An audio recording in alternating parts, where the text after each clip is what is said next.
هل تمارين الفاشية بتطلع عضلات ولا لازم دايما اوزان وجيم؟ والمفاجأة ان في ناس كتير جسمهم اتغير تماما من غير جيم اصلا، والسبب مش اللي في دماغك. الناس فاكرة ان الطريقة الوحيدة انك تكبر عضلاتك هي بالجيم والاوزان التقيلة، لكن الحقيقة ان العضلة نفسها ما بتفهمش انت في جيم ولا بره جيم. اللي يفرق للعضلة هل الشد العضلي اللي هو التنشن كافي ولا لا. يعني ممكن تبني جسم بوزن جسمك عادي زي الكاليستينكس او بريزيستنس باند اللي هو حبل المقاومة، او حتى كاتل بيل خفيف، واللي بيضم كل دول مع بعض هي تمارين الفاشية. تمارين الفاشية مش بتشتغل على عضلة لوحدها، لا، بتشتغل على سلسلة عضلات بيشتغلوا مع بعض. يعني مثلا عندك الخط الامامي للفاشية اللي هو بادئ من مشط رجلك من قدام واخد الاماميات وعضلات البطن لحد الرقبة. لما تيجي تعمل تمرين للعضلات دي مع بعضها جسمك كله بيتحط في تنشن، فجسمك كله بيقوى، وده بيحط حمل جديد على جسمك حتى لو بدون وزن اطلاق. فبيبدأ الجسم يرد ازاي؟ الجسم يعمل 3 حاجات: يزود تجنيد العضلي اللي هو الريكروتمنت،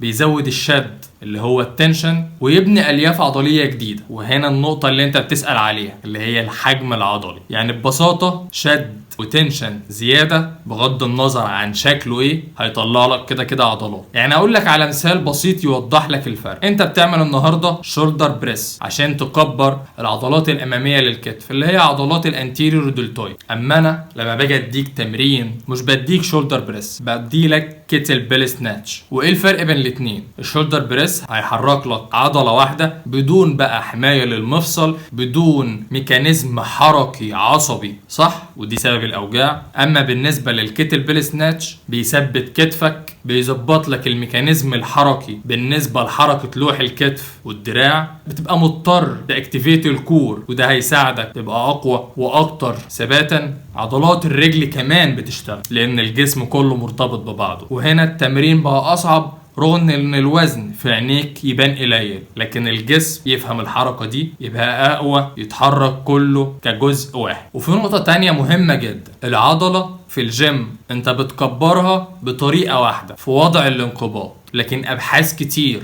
بل كلهم اتفقوا ان العضلة بتكبر اكتر في وضع الانبساط اللي هو الاسنتريك كونتراكشن. طب تخيل بقى ان الفاشية بتشتغل اكتر على الاسنتريك كونتراكشن وبتشتغل برضو على الايزومتريك كونتراكشن، وما تقلقش الكونسنتريك اللي هو وضع الانقباض موجود في تمارين الفاشية، لان تمارين الفاشية بتعمل تمدد، بتعمل شد، بتعمل تحكم. يعني كده كده هيحصل لك تضخيم عضلي بدون ما تحتاج اوزان. بس ما تقلقش، احنا كده كده بنزود اوزان كل ما زدت تحكما وقوة حقيقية. فعشان اجاوبك على سؤالك هل تمارين الفاشية كفاية لوحدها ان هي تطلع عضلات، الاجابة ايوه. انت تقدر تعمل عضلات كويسة جدا، جسمك يبقى شكله متناسق، والاهم ان هو هيبقى داخليا اقوى من غير جيم اصلا. وفي الاخر بتلاقي جسمك مشدود رياضي، واهم حاجة وظيفي، بدون ما تضيع وقتك وتروح الجيم اصلا. هتسألني طب وليه انا بستخدم الاوزان؟ احنا مش بنزود الاوزان في الهايبريد مان سيستم غير بعد ما بتأكد ان انت عندك المدى الحركي الكامل، التحكم العصبي الحركي كويس جدا، وعندك ثبات في المفاصل، والفاشية عندك بقت بتشتغل بطريقة سلسة جدا. فوقتها بزود اوزان عشان ازود الشدة فالجسم يبقى اقوى بمراحل. فما تقلقش، هتقدر تعمل حجم عضلي بتمارين الفاشية. وهنا بيجي الفرق بين واحد بيمرن عضلات وواحد جسمه اصلا كله عضلات. فلو انت مهتم يبقى جسمك اقوى اولا وشكله كده كده هيبقى احسن وعضلاتك باينه ثانيا، فتمارين الفاشية قادره تحقق لك المعادله دي. فالحق اشترك في الهايبريد مان سيستم، اللينك هتلاقيه في الوصف. الاماكن المتاحه الباقيه قليله جدا. عاش يا كوتش. ايه الفرق بين حد بيعمل فورمة الساحل لمدة 3 شهور وحد تاني بيبص لجسمه على انه استثمار ل50 سنة قدام؟ يعني انت مثلا مفيش ولا مرة حسيت انك قوي جدا في الجيم، لكن في الوظائف الحياتية عندك نقطة ضعف. لما بتيجي تلعب تمرينة الجيم بتكون قوي كفاية، لكن لما بتروح تتحرك تمشي توطي تجيب حاجة من على الارض بتبدأ تظهر مشاكل جسمك. وده بيرجع لان نظامك التدريبي مش بيخلق قوة حقيقية، لكنه ماسك عنصر واحد ومركز عليه وهو العضلات. ولاغي الباقي، اربطه، فاشيه، واعصاب. يعني خليني احكي لك عن مواقف كتير عدت عليا في اخر شهرين على الاونلاين. ناس كتير بتيجي تقول لي يا دكتور انا بقالي شهور بل سنين في الجيم، لكن عندي مشكله غريبه، انا في الحقيقه مش قوي، مش قادر اعمل 20 عدة ضغط ولا 15 عقله. وحد تاني انا بجري على التريدميل كويس، لكن اول ما باجي اغير اتجاهاتي بلاقي ركبته بتوجعني وبقع بكل سهوله، ودايما بحس ان جسمي تقيل ومش متماسك.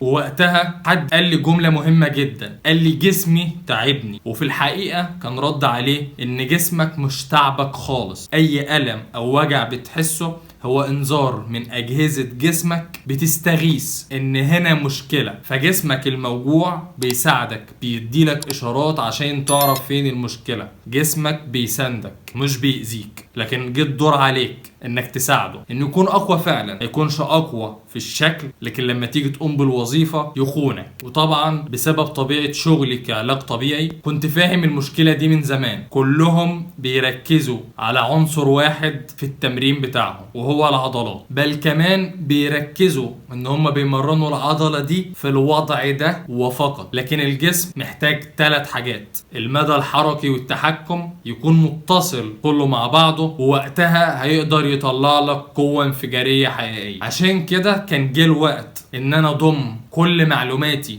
اللي انا جمعتها على مدار 10 سنين واحطها في سيستم واحد اللي هو الهايبريد مان سيستم. وليه الاسم ده؟ لانه في معناه هايبريد معناها متكامل، بيخدم كل الاجزاء بدون اهمال جزء عن جزء تاني. وقسمته المراحل، كل مرحلة فيه بتعالج مشكلة قابلتها مع مجموعة كبيرة من المشتركين. يعني مثلا مشكلة حد عنده وجع، بيكون الوجع ده نتيجة المدى الحركي اللي مش كامل. عشان كده كانت اول مرحلة عندنا لازم اننا نسترجع المدى الحركي الكامل في جميع مفاصل الجسم. رينج الحركة لما يكون سيء، المفاصل مش بتتحرك كويس، فتبدأ تظهر الاوجاع. وهنا كانت المرحلة الاولى unlock. ولقينا لما احنا بنسترجع المدى الحركي في المفاصل بتبدأ تظهر عندنا مشكلة تانية، وهي التحكم الحركي العصبي. عشان كده لما بتكون شكلك قوي لكن في الحقيقة انت ضعيف عشان مش قادر تتحكم في جسمك. فهنا خلقنا المرحلة التانية وهي الكنترول،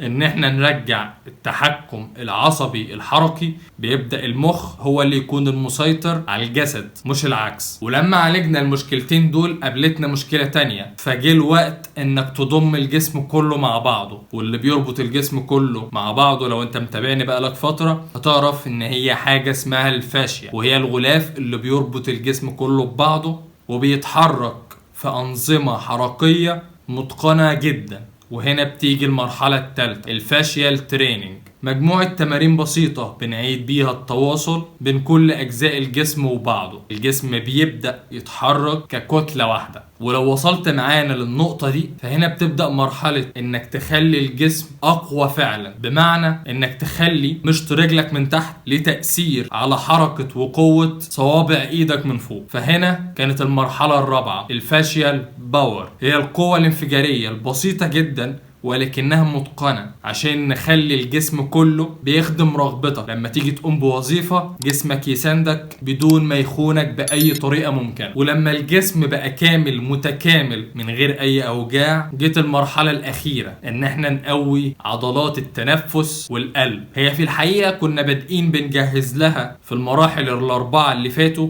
لكن ما كناش عاملين عليها سبوت اون ومركزين عليها بالقوة اللي بنركز فيها في المرحلة الخامسة، واللي هي الهايبريد باور. بنشتغل في المرحلة دي على الكونديشننج اللي هي قوة التنفس، والانديورنس اللي هو التحمل، وبنعلي الفي او ماكس اللي هو عدد ضربات القلب في الدقيقة. فالفكرة هنا مش انك تتمرن كتير، الفكرة هل انت بتتمرن صح وبتمرن جسمك كله ولا لا، عشان لما تعوز تعمل حاجة في حياتك جسمك ما يكونش العائق بتاعك. ودلوقتي هقول لك مثال بسيط جدا لحد عنده مشكلة في اسفل الظهر وقال لي عاوز اشترك في الهايبريد مان سيستم. هيكون تعاملي انا معاه ازاي؟ اول حاجة بنعمل سيشن تقييم بتتم عن طريق الفيديو كول، بنعرف فيها سبب المشكلة الحقيقي وبنحط اساس للعلاج. وبيكون العلاج كالتالي: اول خطوة اللي هي الانلوك، لازم نرجع المدى الحركي الكامل لمفصل الحوض. مفصل الحوض لو متأثر فيه الحركة اسفل الظهر بيبدأ يعوض، فهنا بنعمل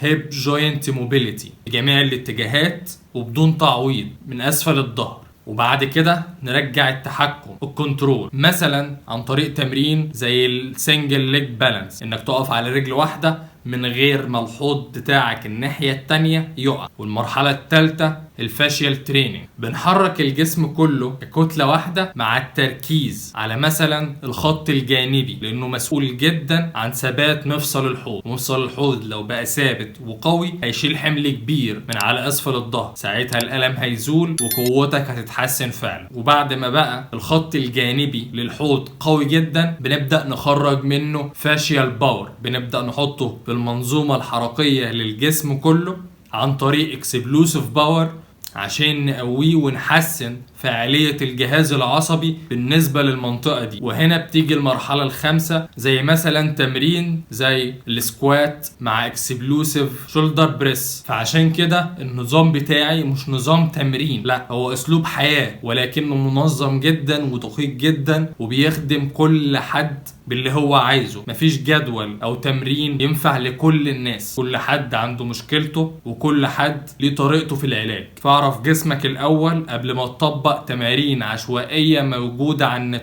وهنا شوية اسئلة لازم تسألها لنفسك. ليه الجيم مش بيخليك قوي؟ ليه رغم انك بتروح الجيم مفاصلك بتوجعك؟ هل عندك في يوم الجيم بتاع البوش بول ليج في تمرين للأربطة؟ هل في البروس بليت تمرين للأعصاب؟ هل عندك تمرين التحكم عصبي حركي؟ طب امتى بتمرن الفاشية؟ طب ليه رغم انك بتروح الجيم حاسس جسمك متشتت مش مرتبط ببعضه؟ طب هل فهمت الهايبريد مان سيستم ولا لا؟ قولي في الكومنتات ولو اقدر اساعدك هعمل كده، وبعمل كده اوريدي لو انت مشترك في قناة التليجرام، ولو ما اشتركتش اشترك فيها. وحاليا الحق عرض الاشتراك لحل مشكلة واحدة، لانه مش هيستمر كتير، لانه الصراحة بيستهلك وقت مننا جدا، فالحقه قبل ما يفوتك. اما انت لو حد بتستثمر في جسمك وبتعامله كأنه اهم قطعة في حياتك، فانصحك تشترك في الهايبريد مان سيستم. ولو مش هتشترك في الهايبريد مان سيستم اعمل لنفسك سيستم كامل بيخدم كل اجزاء الجسم. عاش يا كوتش.